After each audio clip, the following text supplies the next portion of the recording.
दोस्तों, ये कहानी वरुण और धवन इन दो दोस्तों की है जो हमेशा क्लास में अव्वल आते थे। धवन का पहला नंबर तो वरुण का दूसरा। लेकिन एक बार धवन का एग्जाम में दूसरा नंबर आता है और वरुण का पहला। ये हार धवन बर्दाश्त नहीं कर पाता और वरुण से दोस्ती तोड़ देता है। आगे क्या होता है जानने के लिए हमारी ये कहानी अंत तक जरूर देखिए।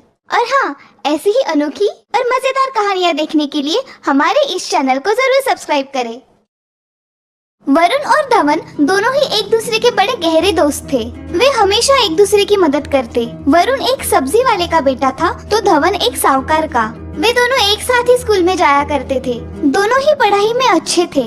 धवन हमेशा स्कूल में अव्वल आता तो वरुण दूसरा। धवन अमीर था, फिर भी उसे इस बात का घमंड नहीं था। लेकिन उसके स्वभाव में एक खामी थी, उसे गुस्सा बहुत जल्दी आ जाता था। बच्चों, हर बार धवन क्लास में अव्वल आता है और वरुण दूसरा, लेकिन इस बार का रिजल्ट अनोखा है। इस साल वरुण ने धवन को पीछे छोड़कर अव्वल स्थान हासिल किया है। उसकी इस सफलता पर हमें उससे बधाई देनी चाहिए। वरुण अपनी इस कामयाबी पर बहुत खुश था, तो दूसरी तरफ धवन को अपनी ये हार बर्दाश्त नहीं हो रही थी।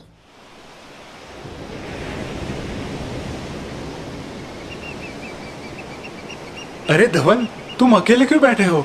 चलो समुद्र में जाके डुबकियां लगाते हैं, बड़ा मजा आएगा। मुझे तुमसे बात नहीं करनी। तुमने चीटिंग करके पहला नंबर हासिल किया है। ये तुम क्या बोल रहे हो धवन? तुम्हें पता है मैं कभी चीटिंग नहीं करता। धवन की इन कड़वी बातों से वरुण दुखी होता है। वो रेत पर कुछ लिखने लगता है।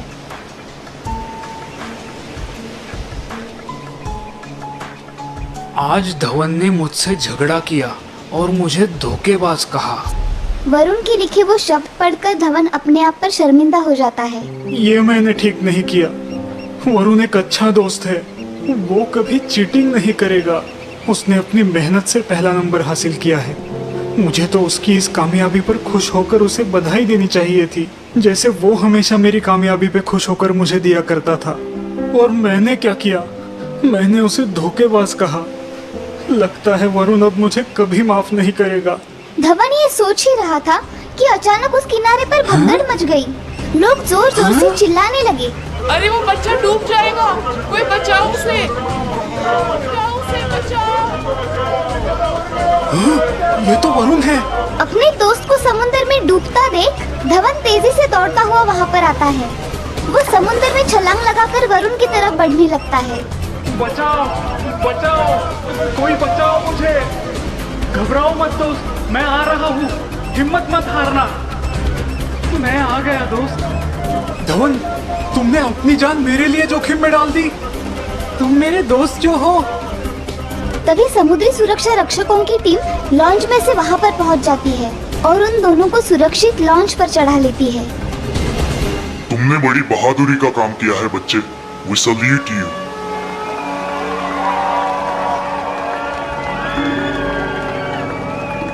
शुक्रिया दोस्त, मैं तुम्हारा ये उपकार कभी नहीं भूलूंगा। वरुण, मैं तुमसे माफी मांगना चाहता हूँ। थोड़ी देर पहले गुस्से में आकर मैंने तुम्हें बहुत भला बुरा कहा। धवन की इस बात पर वरुण मुस्कुराता है। वरुण उसे एक बड़े से पत्थर के पास ले आता है। वरुण उस बड़े से पत्थर पर कुछ लिखने लगता है। तुम ये क्या कर रहे हो वरुण? कुछ देर पहले जब मेरा तुमसे झगड़ा हुआ था तब भी तुमने रेत पर कुछ लिखा था, और अब यहाँ ऐसा क्यों? वो इसलिए क्योंकि कौन सी यादों को संभालना है और कौन सी यादों को मिटाना है, ये हमें तय करना होता है। मतलब मैं अभी भी नहीं समझा।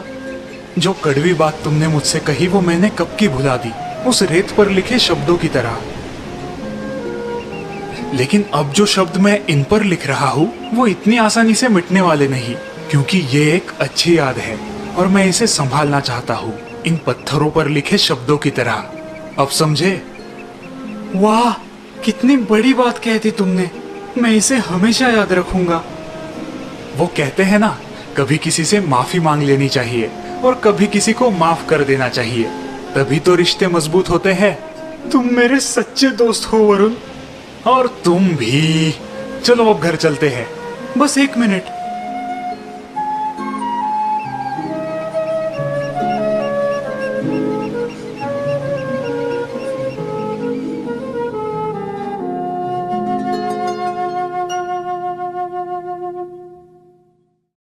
देखा दोस्तों, धवन ने वरुण से माफी मांगकर अपनी दोस्ती को फिर से मजबूत कर लिया। तो दूसरी तरफ वरुण ने भी धवन की गलती को माफ करके इस दोस्ती को टूटने से बचा लिया। तो दोस्तों, इस कहानी से हमें ये सीख मिलती है कि हमें एक दूसरे की गलतियों को सुधारकर रिश्तों को मजबूत बनाना चाहिए।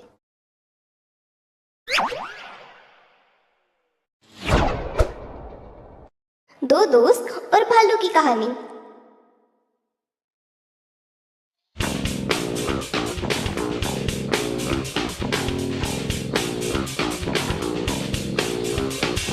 मैं हूँ पतलू तू है पेटू, मैं हूँ पतलू तू है पेटू, दोस्ती कभी न तोड़ना तुम। जहाँ भी जाए साथ में जाए, जो भी खाए मिलकर खाए, फिर दोनों में फर्क है क्यों। मैं पतलू तू पेटू, मैं पतलू तू पेटू, मैं हूँ पतलू तू है पेटू, मैं हूँ पतलू तू है पेटू। हा हा हा हा हा। पतलू चल यार, बहुत बोर हो चुका हूँ मैं। चल फिर आज जाते हैं जंगल की सैर करने। पेटू और पतलू दोनों जंगल जाने का फैसला करते हैं। चलते चलते दोनों घने जंगल में पहुंच जाते हैं। वाह, कितना सुंदर नजारा है ना।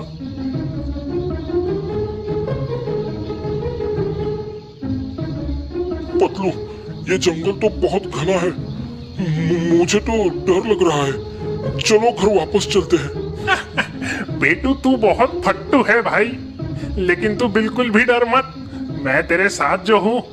अचानक शेर के दहाड़ने की आवाज पूरे जंगल में गूंज उठती है। पेटू डर के मारे वहीं रुक जाता है और जैसे ही पलटकर पीछे देखता है, पतलू पहले से ही भाग गया था। रुक जाओ पतलू।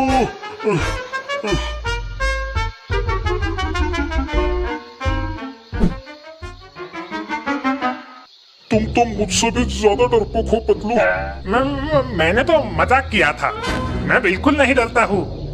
वादा करो कि तुम ऐसा मजाक दोबारा नहीं करोगे और किसी भी मुसीबत में मेरा साथ नहीं छोड़ोगे।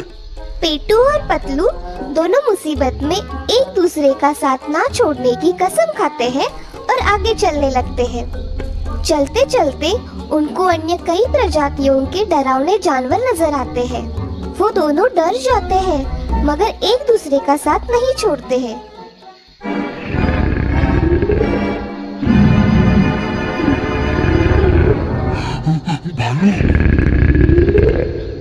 मैं तो चला।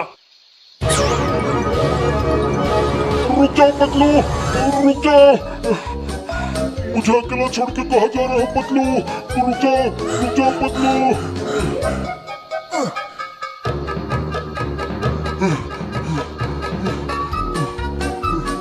पतलू, मुझे भी पेड़ के ऊपर खींच लो, मैं अकेले पेड़ पे नहीं चढ़ पाऊंगा। पतलू जल्दी करो। नहीं नहीं पेटू, अगर तुम इस पेड़ पर चढ़ गए तो तुम्हारे वजन से ये टहनी टूट जाएगी। मैं तुम्हें ऊपर नहीं ले सकता। तुम ऐसा नहीं कर सकते। हमने कसम खाई है ना कि हम एक दूसरे का साथ कभी नहीं छोड़ेंगे। फिर भी पतलू पेटू की बात नहीं मानता। भालू पास आने लगता है। पेटू को समझ नहीं आता कि वो करे तो क्या करे। रोते हुए उसे अचानक किताब में पढ़ी बात याद आती है। भालू कभी भी मरा हुआ जानवर नहीं खाते हैं। पेटू जमीन पर लेट जाता है। भालू पेटू को सूंघकर पेड़ की तरफ चला जाता है।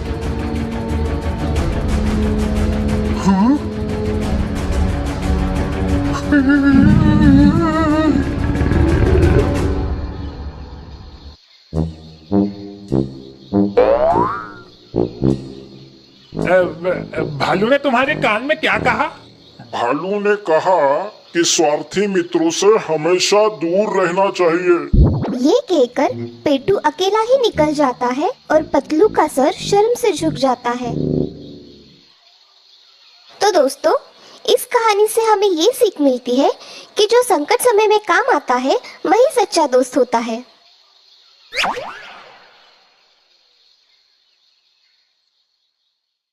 दोस्तों, ये कहानी लल्लन और बब्बन इन दो दोस्तों की है जिनकी दोस्ती बड़ी ही गहरी थी। लल्लन एक दूध वाला था तो बबलू